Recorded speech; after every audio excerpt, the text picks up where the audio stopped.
The Road Trip, November 3rd, 2020. Nothing fights back the demons like Jack on the Rocks. Some days get so bad that drinking straight from the bottle is barely enough to push back such shitty memories. Hell, even an afternoon spent smoking on the couch was enough to finally let me sleep easy. Not anymore. Not with the kiddo around. I don't give two shits what my whore of an ex-wife's unsolicited opinion may be. I'm his father, and I have rights. But rights don't mean shit to responsibility. I might have certain rights, yes. Outside all the legal jumbo, how a man handles his responsibilities defines his character. Sure, she might piss my name all over town, gabbing with her equally degenerate friends, swapping stories of how they royally fucked over their previous partners. But I won't let that shit get me down. It's all out in the open. Doesn't make a lick of it true. Some low-tier, nearly failed out of med school doc at the VA told me to take my pills and, just for shits and giggles, suggested I keep a written account of my feelings. So I gotta take the word of a supposed professional in the hope I can get my shit straight, while his only lived experience is hearing about the horrors of war from people like me. The VA preaches incessantly that they have a deep passion for helping veterans, and an unfortunate part of that help requires me to talk about shit I don't want to think about, let alone vocalize to another person from the discomfort of their cheap-ass plastic chairs. This is my road to mental recovery. Bullshit. Yeah, I get it. I have a lot of fucked up shit on my mind, and maybe, a very slim maybe I might add. Getting all that out in the air won't make it all go away, but through that I can find someone I can trust, someone to have a human connection with.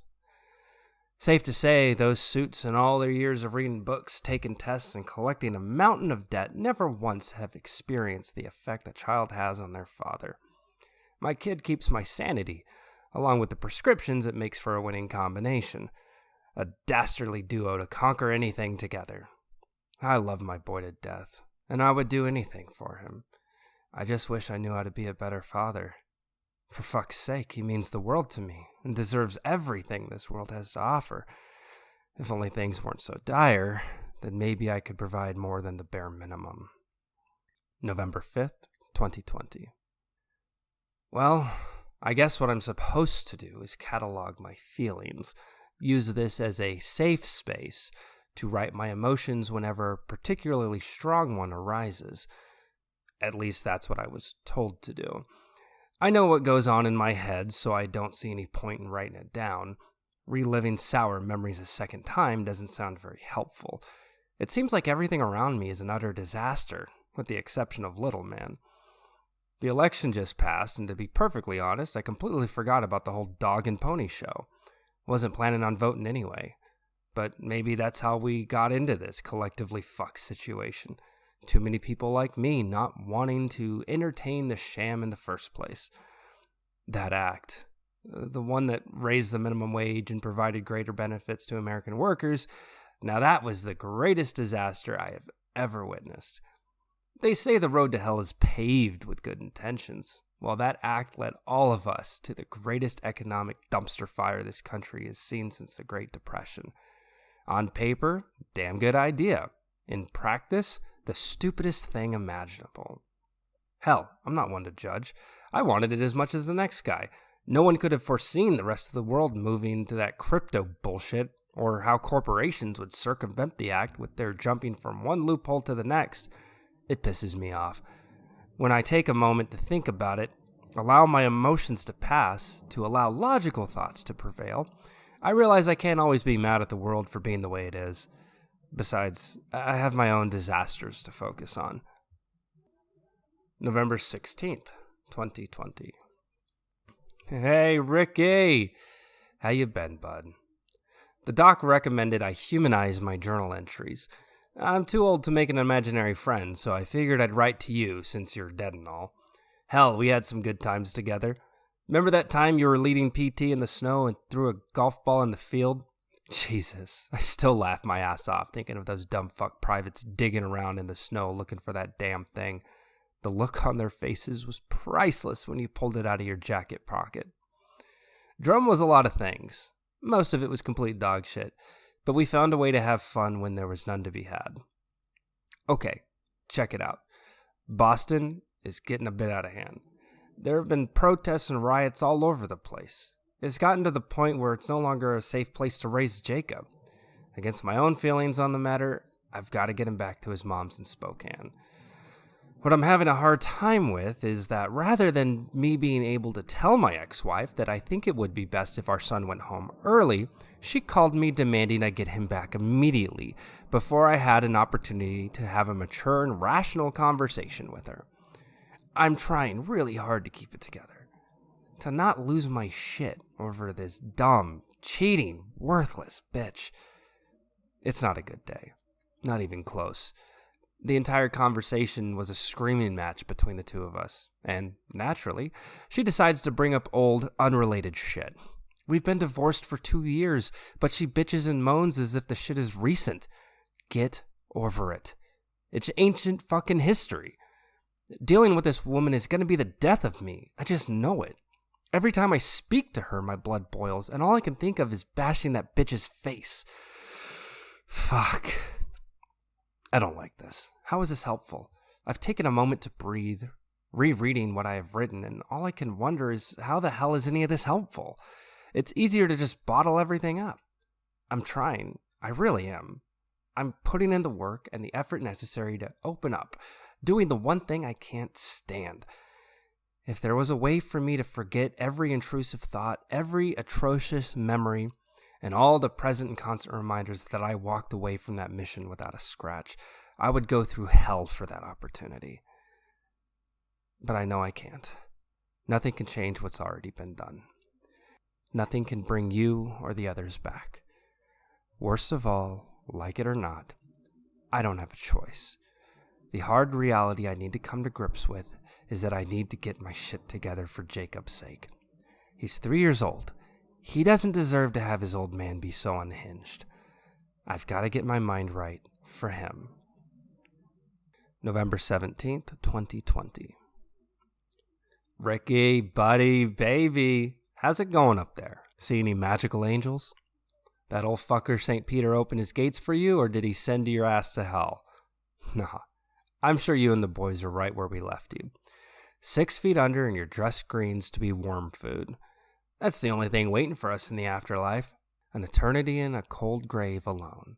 Our only company being the coffin lid slammed shut. Fucking hell, man. I'm sure wherever you are, you're doing fine. Better than me right now. Better than me. November 20th, 2020. I've cooled off since talking to my ex, Cassandra. In an emergency video call, Doc mentioned that I need to humanize the people around me, including the ones I don't care for. The bonus is that it leaves a good impression on Jacob, and the Lord knows I don't want him turning out like me.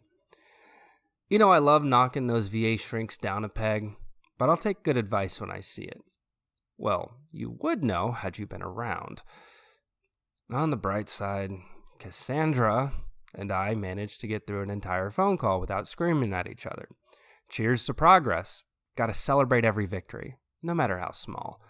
I've tried looking at flights, but even 2 one-way tickets all the way to Washington are extremely out of my budget. Trust me, I'd go into the negative if I could. It's outright highway robbery what these greedy fucks are charging. So, it looks like we're gonna have to go with plan B. It's morning right now. The little guy is still asleep.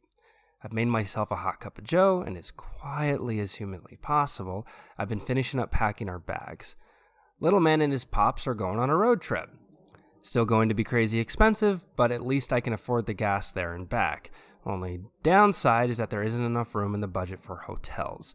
Thankfully, I know a few people between here and there that can put us up for the night. Trying to stay positive. Trying. But here's the kicker. This road trip scares the ever-living shit out of me. Full transparency. Half the time, I have no clue what I'm doing. I'm taking my responsibility as a father the best I can, but my best just doesn't feel good enough. I've got anger problems, but I don't want to lash out at the kid. So when he goes ballistic with one of his toddler tantrums, I freeze up. My parental instinct is to knock some sense into the kid. Chop that up to the environment I was raised in. But I just sit there telling myself, don't do it. You think you wanna, but you don't. He's only 3 years old. He doesn't know any better. Eventually, he calms down almost as quickly as he started. Leaves me fucking baffled. Makes me think, oh, wise guy. He's fucking with me. Once again, I remind my brain to shut the fuck up. Jacob really is a sweet kid. I know I wasn't perfect at that age, so I can't take the way he acts personally. Yeah, it's stressful as all hell. But man, Ricky, let me tell you, there are moments, quiet moments of stillness when I reflect on my time spent with the little guy, and suddenly all the stress and aggravation in the world is worth a few headaches every now and then. Shit in town has hit a new peak of fucked up. Word is that soon they will place a stay-at-home order as a way to keep the peace. Highly doubt that will do any good. People everywhere are broke as fuck, overworked, and taken advantage of, and instead of solving those issues, the government just wants to keep everyone quiet. Shit's going to get far worse before it gets better. Now is a damn good time to get the hell out of here. Thinking of pushing straight through from here to Pittsburgh in a single day. Hit a few rest stops along the way, let the little guy run around a bit. I know a long-ass car ride isn't the most exciting thing in the world. We'll be staying with my aunt and uncle for the night. I haven't seen nor spoken with them in years. Bonus, they aren't a talkative bunch. I've never been too keen on my extended family, but they were never problematic like my parents. Decent, quiet folk, right up my alley. November 22nd, 2020. Good mother of God. What the fuck? Okay, for what it's worth, I did anticipate the long car ride being a shit show. I prepared myself mentally for more than a few tantrums, but what I did not expect was the extent of his hysterics. Ricky, listen and listen carefully. You inanimate piece of paper, I have given the miserable gift of life. This kid would not stop kicking and screaming for most of the way through Philly.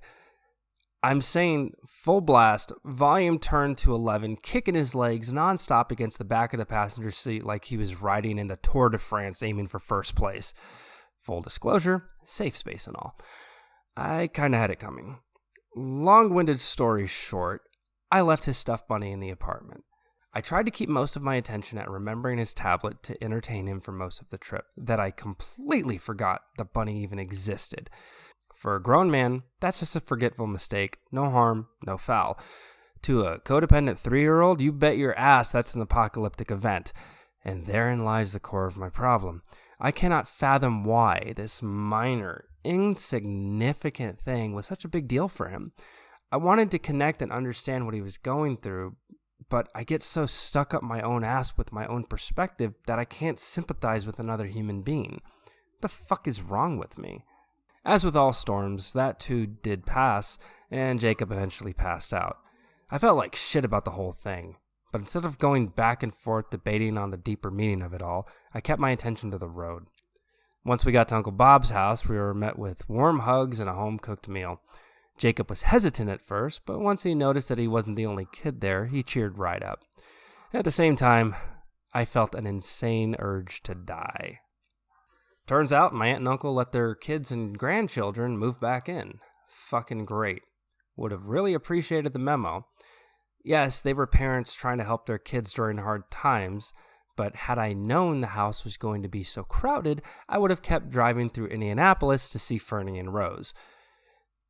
If I was forced to be around a crowd, I'd much rather be around 2 close friends I served with than cousins I hardly knew. Although I wanted to leave early the next morning, my mental and physical exhaustion proved to be more than I could handle. Their couch might not have been the most comfortable in the world, but god damn, it was heaven after such a long drive. Instead of sneaking out at dawn, I didn't open my eyes until noon. I immediately began fumbling for excuses to leave, talking about all the time we had already lost and needed to hit the road to make it up. My aunt calmly told me she could tell I was tired and that one more day of rest wouldn't hurt.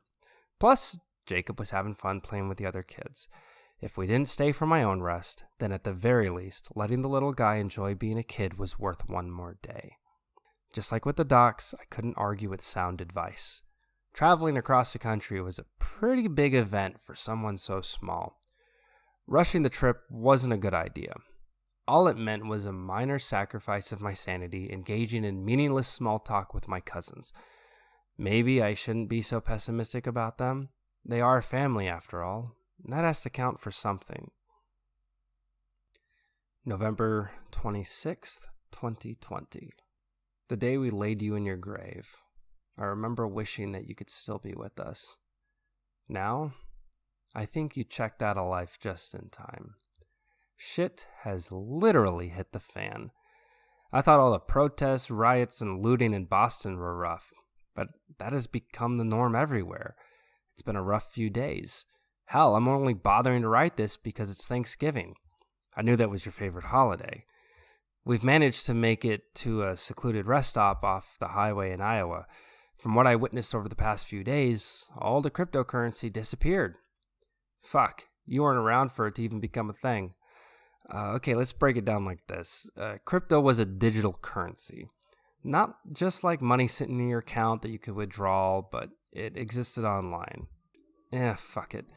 I never understood the stuff myself, so I know there's no simple way to explain it to you. Besides, you're dead, so I know you don't give a shit about the details. So on November 23rd, something happened that caused all the crypto to just vanish as if it never existed. And as of right now, no one has a clue why or how that happened. Here's the kicker. The American dollar has been taken ever since the rest of the world moved over to using crypto about 4 years ago. For a reference, gas costs about $11 a gallon, which in turn means that everything connected to gas costs more as well. Food, clothes, fucking toilet paper, everything is expensive as fuck. Once all the crypto went away, people began losing their minds, and rightfully so. A lot of people invested what little money they had into something that was seen as a safe bet. The supposed superior way to buy goods and services. All horseshit to me. I won't trust something I can't see or touch. The news dropped shortly after we arrived in Indianapolis. Jacob passed out shortly after dinner, granting Fernie and I the opportunity to crack open some beers, sharing VA horror stories with each other. Now that's worthwhile small talk. It was around 1800 when Fernie received the alert. For some unknown reason, all the crypto in his digital wallet had been removed. There wasn't any indication that his funds were sent to anyone, as there was no recipient on the blockchain. Oh, fucking hell. More made-up words I don't understand. I guess it's like a book of transaction receipts that shows where, when, and to whom crypto was sent and received between. Initially, Fernie was frustrated, rightfully so since all of his money just disappeared. He treated it as an annoyance and chopped it up to the wallet app in his phone being faulty. He was positive that it was just a bug and with a quick phone call it would be fixed. He didn't start freaking out until he discovered that the customer service number was experiencing higher than normal call volume. One quick glance at Twitter answered some of our questions. There were similar reports of crypto disappearing from wallets everywhere. Seeing as how I never really cared nor bought into the hype, I was unaffected. But Fernie, damn, he started freaking out. I didn't know how to respond. He was an old friend, and of course I wanted to be supportive, but how the hell was I supposed to do that? I retired to the guest bedroom to get some rest with Jacob. The timing of our visit was abysmal, and figured a brief stay would be best. Then came the next catastrophe, gas. Overnight, people all over town started hoarding whatever they could get their hands on. I think I should have paid more attention to the things I felt didn't affect me, because ignoring the severity of what happened the night before bit me in the ass. Rather than fight others over what little gas remained in the city, I kept my fingers crossed that I could find some on the road before I ran out. The original plan was to cut through Chicago and make our way across the northern states to reach Spokane. But with the weather getting harsher along with the recent supply shortage, I decided that it would be best to stay a bit further south. The downside of going against the plan I already had in place was that we would be hard-pressed for a place to stay for the night. We made it to the outskirts of Davenport, Iowa, with the low gas light turned on. Fuck that orange bastard. I know I'm on the borderline of completely fucked and shit out of luck. No need to twist the knife reminding me. I didn't find any issues on the highway, but once I pulled into town, I was met with lawless chaos. Storefronts had their windows smashed in, many cars were flipped on their sides, with most of them broken into, and every gas station I drove past had large signs with "No gas" written in bold spray paint. I did my best to avoid any crowds, as there were many of them wandering the city streets, looking to loot whatever they could find. Scratch that. Scavenge. Looting would imply they were looking to steal. It was obvious given the current state of things that most people were just trying to survive. Most radio stations only played government-issued emergency messages requesting people to stay indoors and await further instructions. I found that to be very comical. The government barking orders over a communication method that was rarely used since people started streaming content from their phones. I was worried that by driving around I would eventually run out of gas and become a target for the roaming scavengers. Since everyone else was taking whatever they needed wherever they could find it, I decided that it was high time I did the same. While Jacob was distracted by his tablet, I pulled into a quiet neighborhood looking for a reasonable vehicle to siphon some gas out of. The only shitty part being I did not have a hose or container. I did have a knife that I always carried, and looked on the side yards of the houses for a garden hose to cut a reasonable 7 feet of tubing. Being without a container to store gas wasn't a problem. I just lined up the holes of the gas tanks of my car and the one I chose to pull fuel out of. It was the first time I ever tried sucking gasoline out of a hose, and dear God, it tasted horrible. What I thought was a brilliant idea was riddled with issues. For one, both fuel of the car tanks were relatively the same distance off the ground, meaning that once the fluid leveled off, the flow of gas would stop. Fortunately, there was enough gas in the donor car to give me more than enough to get out of town. It didn't take long for someone to run out of their house, yelling and screaming at me for stealing their gas. The moment I became aware I was caught, I quickly pulled the hose out of the fuel tanks and rushed back inside my car. I peeled out of the neighborhood, heading right back to the highway. Jacob bawled into a mess of crying, tears rolling down his flushed cheeks as he wailed. This was different from his screaming fit when we left Boston. These were tears of fear.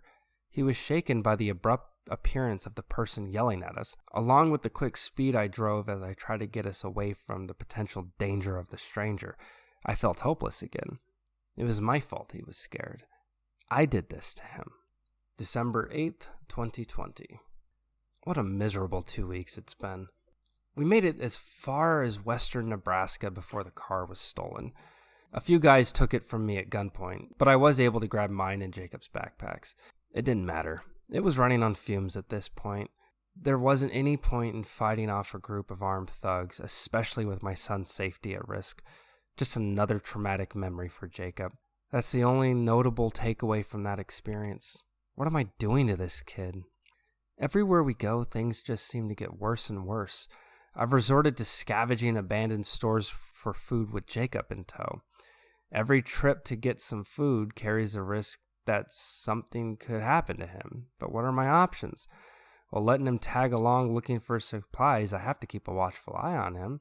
Before the reset hit, taking him out in public had its challenges, but it was never this difficult. With all the strangers around, he would keep within my eyesight.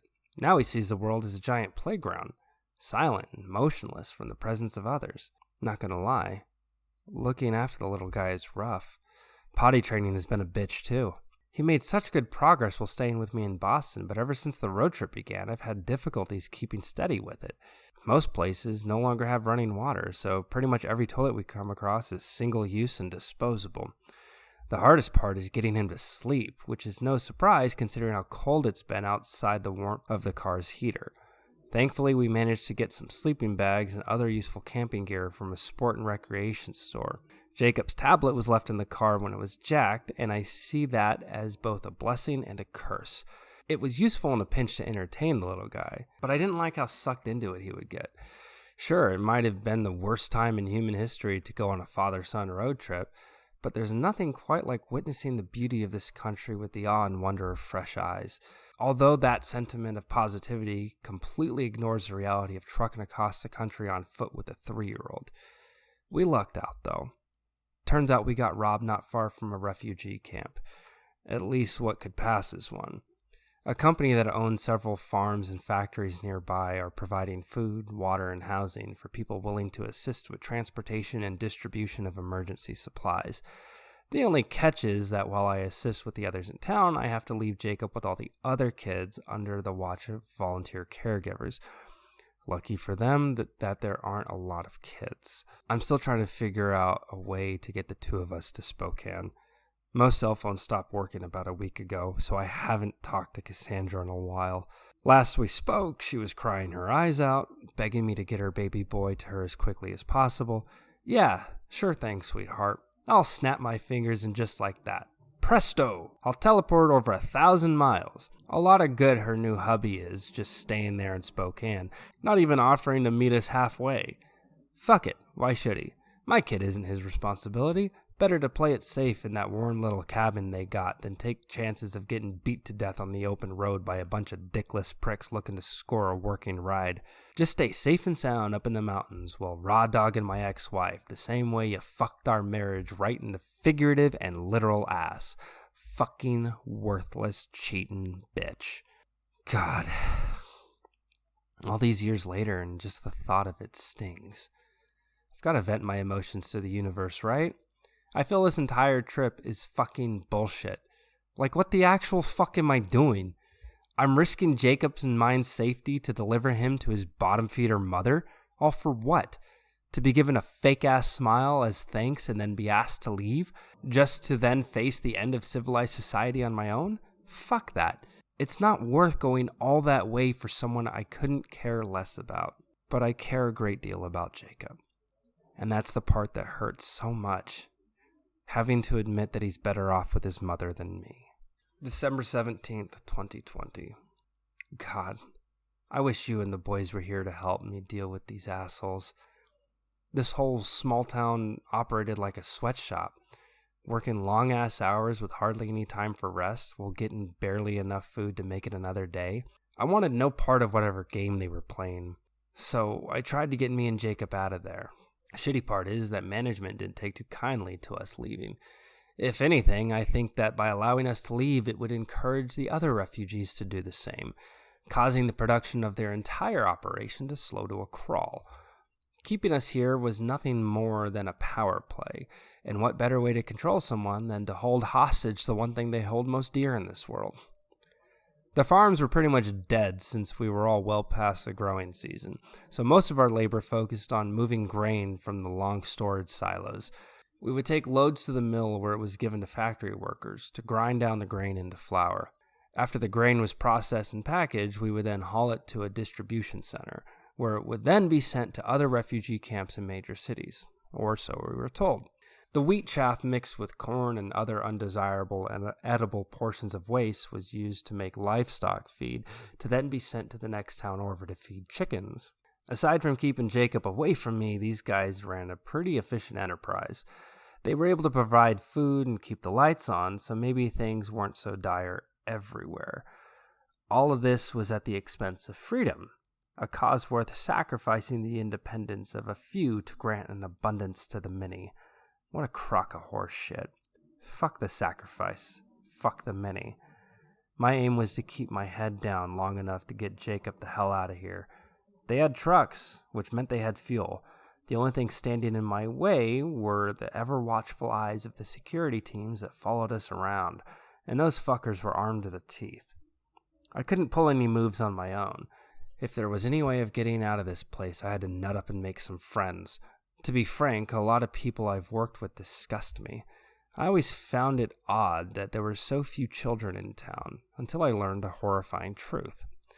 Not everyone here was a parent, but of the few that were, many of them simply left their kids behind wherever they came from. I understood the logic, the reasoning, the sacrifice, but it still sickened me to my core. How the hell could someone abandon their own flesh and blood in times like this? Part of me sympathized with them, as I know the idea to just walk away from Jacob crossed my mind once or twice, but the thought of actually doing so made me hate myself more than I already did. Hearing about it pissed me off, but at the same time oddly made me feel superior. I was capable of doing the hard thing, the right thing, when few had the center fortitude to do so.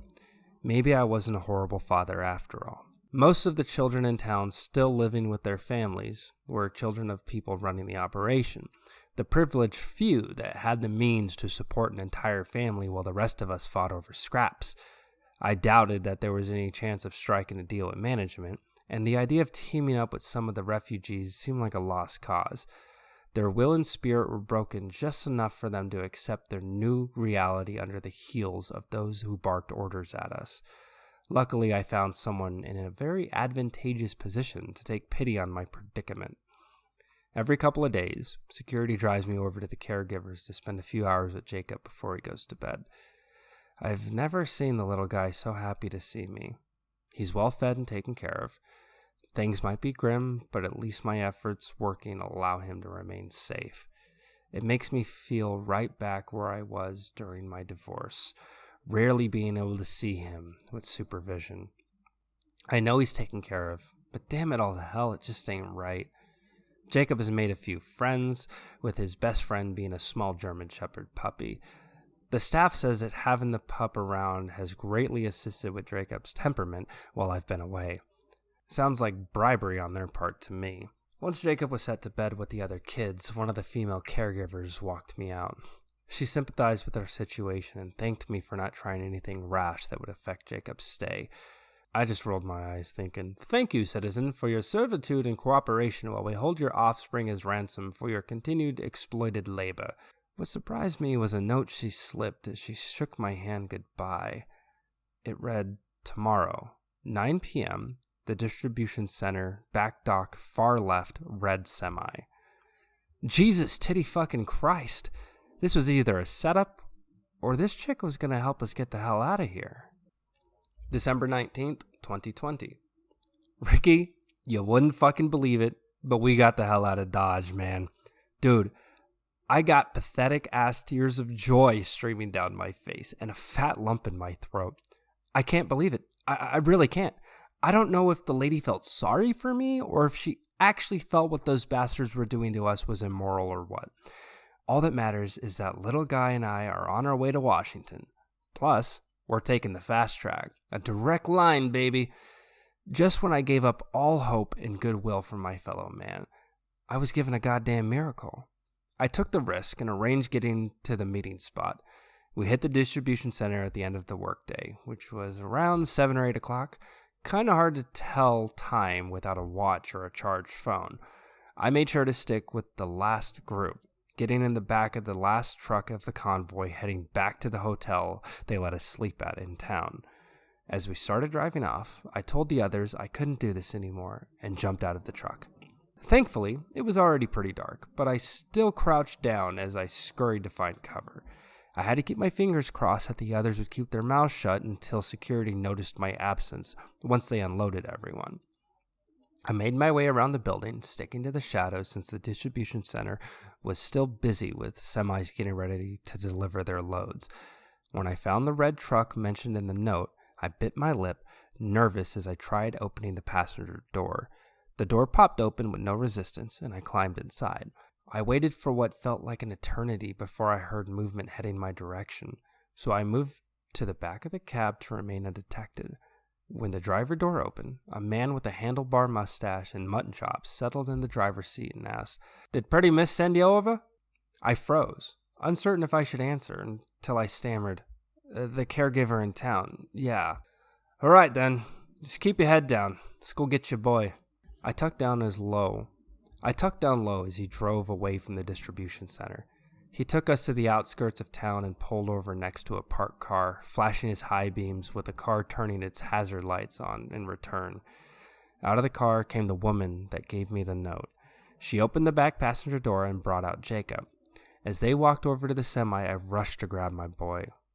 The freedom of being able to hold him outside the strict control and supervision of the town's managers filled me with an indescribable bliss. Turns out that she had a child of her own and was planning to skip town as well. Knowing our situation, she took a risk sneaking Jacob out and meeting with us. The trucker was one of the few connections she trusted that just so happened to know a way to send us in the direction we were headed.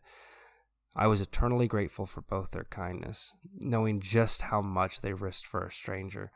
The only caveat was that Jacob wouldn't leave without the puppy. Jacob, the pup, and I climbed into the semi and waved a heartfelt goodbye to the woman.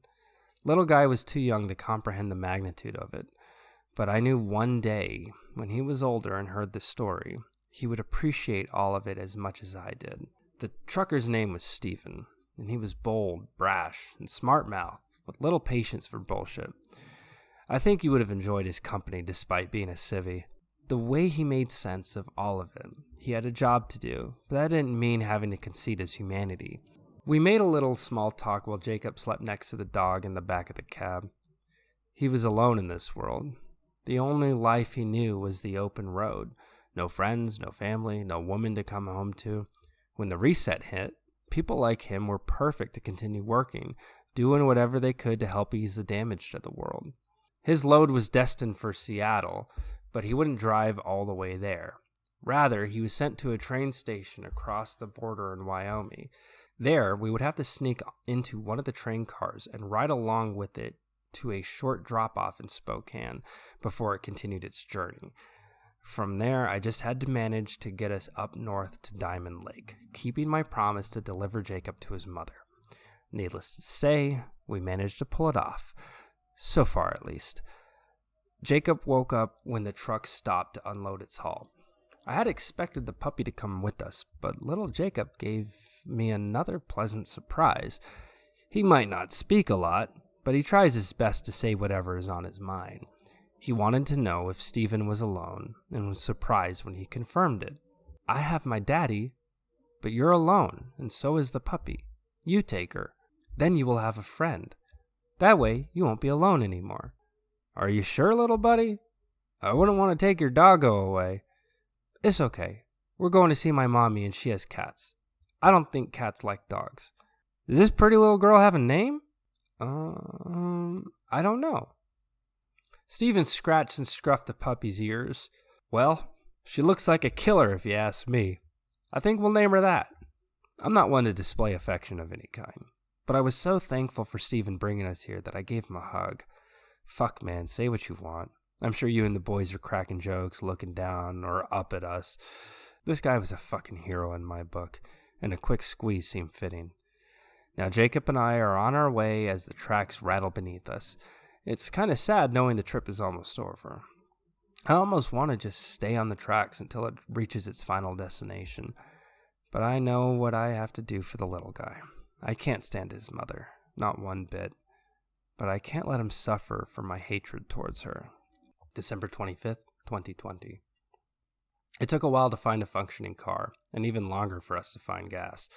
This time, instead of sucking fuel through a hose, I did the smart thing and found a large container and used my knife to stab a slit right into the fuel tank of the donor car. It was quicker than waiting for physics to work its magic. We made it to Diamond Lake safe and sound. Both of us were pretty damn hungry. Might have been the hunger that finally made me knock on the front door of the cabin. There she was, her eyes red from sobbing as she ran to pick up Jacob. Her prick of a boy toy just stood there with his shit-eating grin. Yeah, he might have just been happy to see Jacob arrive, but still, fuck that piece of shit. We arrived on Christmas Eve, and I couldn't imagine a more wholesome Christmas present than seeing your son show up on your front door after a cross-country road trip while the world is on fire. Shit. I forgot to mention all the constant questions about Santa. When the reset hit, most places had already started decorating for the upcoming holiday. I always thought it was so fucking dumb. Let's all bring in the Christmas cheer well before the turkey's killed. It's that overindulgent consumer mindset that got us into this mess in the first place. Diamond Lake was a tight-knit, God-fearing community. I reckon this was a good place as any for Jacob to be. They didn't have many ties to the outside world, which made it safe from dangerous people wandering by. What little community could be found up here helped one another, so I knew Jacob wouldn't go without. I kept telling myself that here he was safe, here he could thrive. I felt as though my job was finally done. Cassandra offered to let me stay a while, but there was too much bad blood between us for me to keep my composure around her. I gave her everything I had, and she threw it all away, and then took what little I had left. The only worthy footnote that she would ever have in my life is giving birth to our perfect, sweet baby boy. For all we knew, the world was never going to be the same after the reset. This new, quiet world was filled with danger and uncertainty. Everywhere became the new Wild West, and I wanted to experience it firsthand. I wanted to become one with the changing landscape, to be hardened with its severity. But I wanted Jacob's memory of me to be the man that moved through heaven and hell to bring him to his mommy. One day I would see him again, but I refused to have him bear witness to who I truly am. We were trained to be survivors, to take whatever life could throw at us and figure shit out with what scarce resources were available. Ricky, you know it better than most. We are born outlaws. The world needs hard men ready to do the wrong things for the right reasons. But the world also needs men that are calm, collected, understanding. I can't provide Jacob the patience and care necessary to remain a sweet and gentle soul. He's just a kid, and now more than ever he needs to be just that, a child filled with wonder and optimism for the world around him. I don't think I'll ever get over how I feel about his mother, but I am confident that she will raise him the right way. Maybe all this pouring my thoughts and emotion onto paper did some good for me. Maybe the docs knew a thing or two that would actually benefit my life moving forward. Or maybe it's all bullshit and I'm just getting sentimental after leaving my son in the clutches of that witch. Yeah, fuck it. I'm done with this kind of therapy. I think it's making me grow soft. Doesn't change the fact that you're still gone and I'm left to contend with this shitstorm alone. Why don't we see what the grand old reset has to offer a disgruntled war vet like myself? Best regards and the only fuck I have left to give, Brandon K. Maverick.